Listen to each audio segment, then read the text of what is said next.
Alors, bonsoir à tous. Donc, on se retrouve dans ce samedi, dernier jour de confinement. Donc, demain, on aura le petit bonus, ce sera sur les principes d'une bonne santé. Donc, principe de base avec bien sûr l'alimentation vivante, mais aussi les petits réflexes à apporter en fait pour que la vie soit plus saine et aussi pour que notre fréquence vibratoire soit montante. Donc aujourd'hui on va finir avec le gazpacho. Donc je ne sais pas encore comment je ferai après le confinement. Je pourrais être dans ma société, donc vraisemblablement je vais faire une série de recettes sur le déshydrateur, sur les bonnes recettes à faire déshydrateur. Et après, voilà, donc je ne sais pas trop comment ça va se passer. Je me serai un petit peu posée avec tout ça demain. Donc, je pense que demain, je pourrai vous annoncer ce que j'ai prévu. Donc là, on va faire le gazpacho. Donc moi, mon gazpacho, il est hyper simple. Je mélange, alors en général, c'est toujours des tomates bio. Tomates en début de saison, elles ne sont pas forcément rouges, donc je ne mets jamais de vert. Je vais mettre quelques feuilles de basilic après pour la décoration et pour le goût, mais vraiment au dernier moment. Donc sinon, voilà, mon gazpacho, donc on a 2 tomates coupées en petits morceaux, on a un demi-oignon frais, donc l'oignon frais, je vous montre, c'est des oignons blancs qui sont vendus comme ça. J'ai une goutte d'ail frais, donc ça y est, ils sont arrivés dans les rayons, c'est trop bien, parce que ça c'est un ail vraiment qu'on digère super bien. Alors, le petit plus, c'est 2 fraises, voilà, et un petit morceau de pastèque, voilà. Donc, bon, après, c'est hyper simple, l'huile d'olive que j'ai oublié, le sel et le poivre, enfin le sel surtout.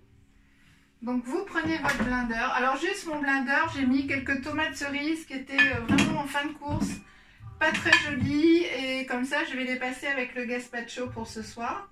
Donc là, on faudrait mettre 2 cuillères à soupe. On n'en a quasiment pas 2, mais c'est pas grave, je pense que ça va suffire.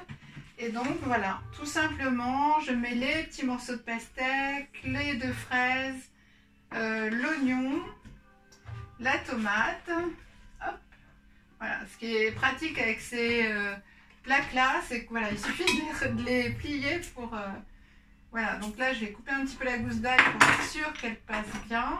Je vais mettre un petit peu de sel et en fait la pastèque et les fraises vont contrebalancer l'acidité des tomates, ce qui fait qu'au niveau de la digestion on sera sur quelque chose de beaucoup plus doux. Et on passe, alors on ne met pas d'eau, ça c'est un petit peu le principe dès qu'on peut de l'alimentation vivante pour avoir vraiment que le légume.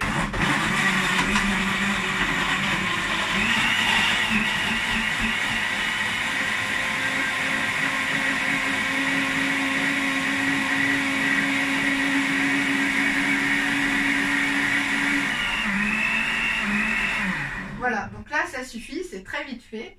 Et on va prendre un verre, hop. Voilà, et sur ce gazpacho, vous pouvez servir une petite cuillère de tapenade, comme on avait fait sur la soupe de poivron, ou, alors je vais le servir à la louche parce que c'est un petit peu épais, je vais vous montrer, voilà. C'est un petit peu épais et ça va un petit peu s'épaissir. Parce qu'on n'a pas du tout d'eau, on a juste l'eau du fruit. Voilà. Donc vous voyez, on a quelque chose d'un petit peu épais. Dessus, vous mettez des petites pluches de basilic ou de la tapenade ou les deux. Et vous avez une entrée vraiment originale. Le goût, vous allez voir, c'est pas vraiment le goût d'un gazpacho où on met des concombres, du céleri, des choses comme ça. C'est tout à fait basique, mais vraiment à goûter. Voilà, donc je vous souhaite une merveilleuse fin de journée, une merveilleuse fin de confinement. On se retrouve demain avec un petit bonus vitalité, on va dire. Et je vous dis donc à demain. Très belle fin de journée. Merci beaucoup.